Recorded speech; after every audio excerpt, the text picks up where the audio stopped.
The Friends, ada yang anak sulung nggak? Halo. Walau jadi anak pertama, tapi seringkali nggak jadi yang utama. Sebaliknya, harus mengutamakan yang lain. Harus ngalah dan nggak jarang jadi tameng buat adik-adiknya. Adiknya yang salah, kakaknya yang tanggung jawab.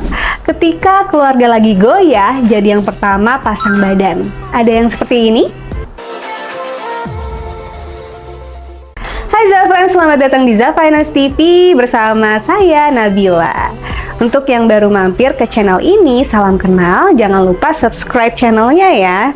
Di Money Clinic kali ini, kami dapat curhatan dari salah satu Zafrans yang tinggalnya di Yogyakarta, masih single, usianya 27 tahun, karyawan swasta, dan pemasukannya setiap bulan di atas UMR Yogyakarta.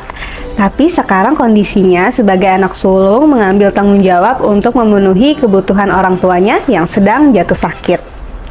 Belum lagi ada utang pribadi dan utang orang tua yang harus ditanggungnya. Coba kita simak dulu yuk curhatan lengkapnya. Hai Mins, setelah bapak dan ibu sakit, seluruh pengeluaran ditanggung oleh saya sebagai anak tertua, termasuk kebutuhan rumah. Dengan penghasilan yang saya dapat dari pekerjaan dan juga usaha sampingan, bagaimana cara mengatur tabungan untuk saya sendiri, memisahkan tabungan untuk berjaga-jaga, apabila nanti ke depannya saya membutuhkan biaya untuk pernikahan dan juga sudah berumah tangga sendiri. Sedangkan saya tetap masih menanggung kebutuhan kedua orang tua saya, juga utang kedua orang tua saya.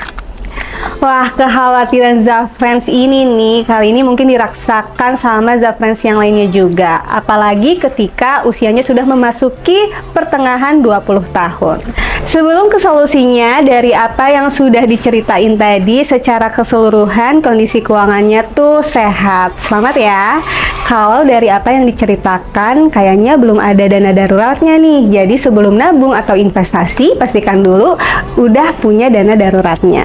Untuk kasus yang sekarang, dana darurat yang dikumpulkan sebaiknya 12 kali kebutuhan utama. Berarti 12 dikali Rp3.200.000. Totalnya sekitar Rp38.400.000. Kenapa sih 12 kali? Kan masih lajang. Karena walaupun lajang, saat ini ada orang tua yang harus dipenuhi kebutuhannya. Tadi kan ada tabungan 11 juta, alokasiin aja 10 jutanya untuk dana darurat. Buat kurangnya bisa disisihkan dari penghasilan bulanan minimal 5% setiap bulannya.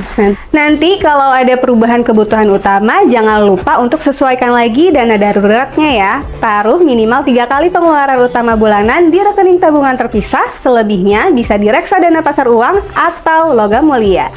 Jadi, jangan sampai lupa catatan keuangan kamu, biar kalau ada perubahan di kebutuhan utama kamu, dana daruratnya bisa cepat disesuaikan.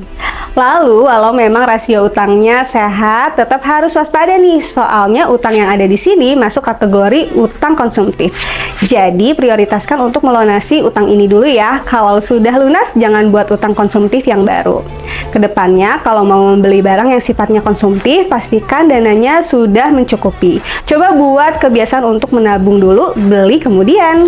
Saran kami, coba mulai atur ulang anggarannya dengan kondisi yang sekarang bisa menggunakan metode alokasi komitmen di mana 75% uang yang masuk digunakan untuk living, seperti kebutuhan biaya hidup, termasuk kebutuhan orang tua dan cicilan.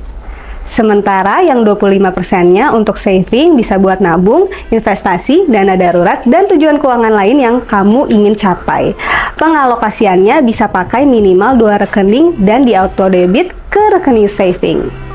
Nah, pos saving ini idealnya bisa dialokasikan untuk mencapai maksimal 3 tujuan keuangan secara bersamaan. Adanya tujuan keuangan ini penting nih Zafrans, karena tujuan keuangan bantu kita fokus dan disiplin pas kita tuh mau investasi. Kalau dari kasus kali ini kayaknya yang jadi prioritas tujuan keuangan itu dana darurat dan dana menikah. Nah, coba dihitung dulu kebutuhannya. Kalau bingung, kamu bisa mampir ke website kami di www.zafinance.co.id.